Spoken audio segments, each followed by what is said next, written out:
Halo guys, Assalamualaikum warahmatullahi wabarakatuh. Kembali lagi di channel saya, Diary Bansos.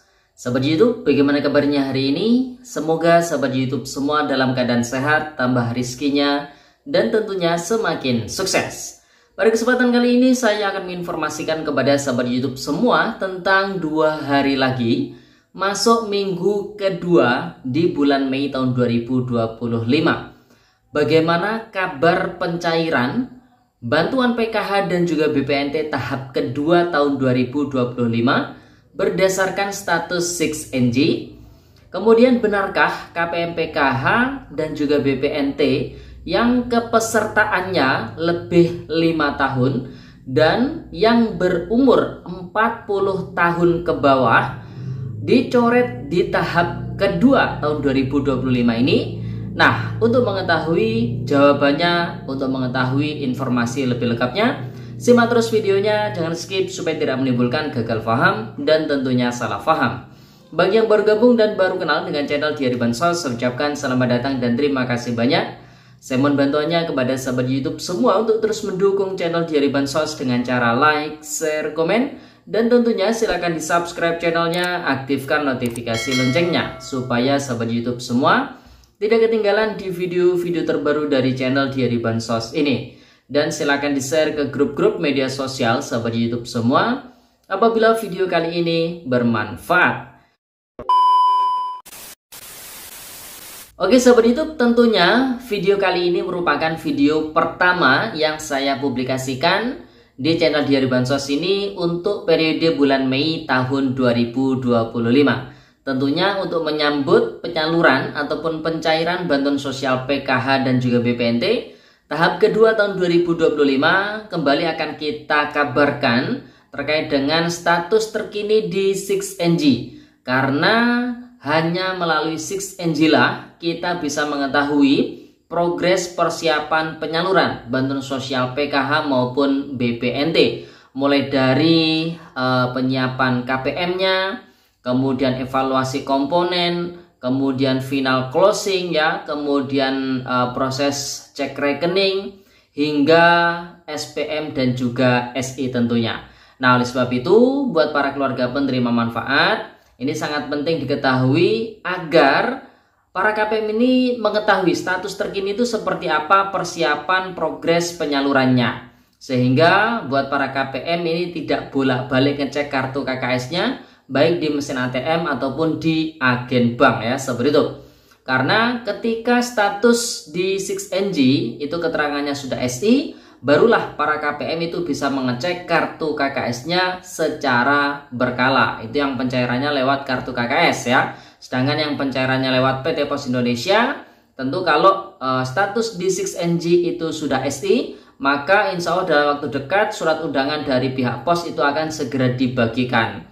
Nah, dan kabar gembiranya untuk bantuan yang dari Kementerian Sosial Republik Indonesia juga, yaitu bantuan KIS PBI untuk periode bulan April hingga bulan Mei itu sudah terupdate statusnya di 6NG ya, seperti itu. Jadi SK-nya yang terbaru atau yang terakhir itu diupdate di bulan Aprilnya, dan periode berjalan bantuannya selama 1 bulan biasanya diupdate di pertengahan bulan April, kemudian hingga pertengahan bulan Mei. Nah, kemudian periode berikutnya untuk periode bulan Mei itu nanti akan diupdate lagi di bulan Juninya. Jadi seperti itu ya, seperti itu. Dan tentunya ini merupakan kabar yang sangat menggembirakan buat para keluarga penerima manfaat bantuan KIS PBI karena sudah bisa memanfaatkan ya bantuan tersebut untuk mengakses layanan kesehatan secara gratis di fasilitas kesehatan tentunya ya, seperti itu. Jadi bisa dipahami ya.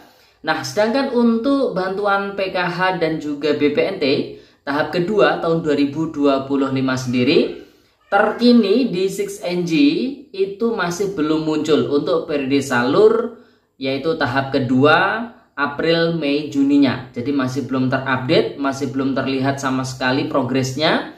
Dan ketika dicek di 6NG masih periode salur yang lama, yaitu Januari, Februari, Maret atau tahap pertama. Dan itu sudah selesai dilakukan ya, seperti itu. Dan apabila ada mungkin bagi para KPM pemerhati channel Diary Bansos yang mengikuti grup-grup media sosial Facebook seputar pencairan bantuan sosial juga ya. Mungkin ada beberapa yang meng-share terkait dengan saldo yang sudah cair, kemudian di situ menunjukkan gambar struk dan juga kartu PKH-nya atau kartu KKS-nya ya. Nah, jadi buat para KPM ini harus berhati-hati karena di momen-momen pencairan seperti ini, mendekati pencairan, tentu banyak sekali oknum-oknum yang tidak bertanggung jawab yang mencari panggung sendiri supaya para masyarakat itu resah dibuatnya dengan postingan tersebut. Jadi buat para KPM ini harus berhati-hati. Yang jelas untuk tahap yang kedua masih belum dicairkan, progresnya masih belum terlihat di 6NG. Sedangkan untuk tahap pertama tahun 2025 Januari, Februari, Maret itu sudah selesai disalurkan. Misalkan ada yang masih belum disalurkan, mungkin ya hanya 1-2 KPM saja, jadi tidak banyak. Jadi seperti itu ya, seperti itu. Kemudian informasi berikutnya, benarkah KPM PKH dan juga BPNT yang lebih 5 tahun kepesertaannya dan berumur 40 tahun ke bawah atau yang masih berusia produktif ya, seperti itu, dicoret di tahap kedua tahun 2025. Nah, jadi ini masih belum ada keterangan ataupun surat resminya dari Kementerian Sosial Republik Indonesia.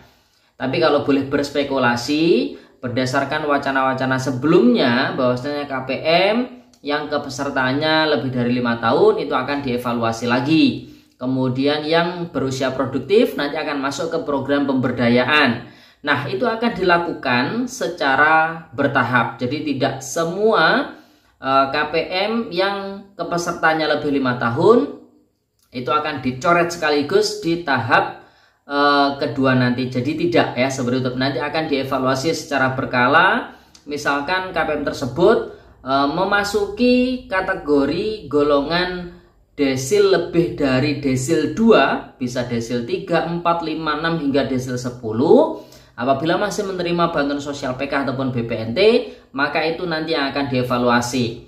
Nah, terbaru informasi dari Kementerian Sosial Republik Indonesia, ada beberapa KPM yang memang masih menerima bantuan sosial PK ataupun BPNT padahal sudah masuk ke golongan desil 10. Artinya desil 10 itu berarti KPM tersebut adalah KPM yang golongannya bukan orang miskin, bukan orang yang tidak mampu, tapi justru orang yang berkecukupan tapi masih menerima bantuan sosial PKH ataupun BPNT. Nah, itu nanti kemungkinan besar yang akan dicoret di tahap kedua nanti.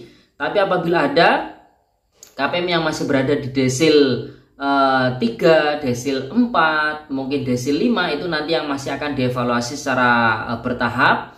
Tapi kalau yang masuk di desil 1 dan juga desil 2, itu yang positif nanti akan menerima bantuan sosial PKH ataupun BPNT. Jadi bisa dipahami ya, seperti itu. Oke, jadi itu informasi yang bisa kita sampaikan pada kesempatan kali ini. Semoga videonya bermanfaat. Dan sampai jumpa di video dari Bansos terbaru berikutnya. Sekian, terima kasih. Salam PKH. Wassalamualaikum warahmatullahi wabarakatuh.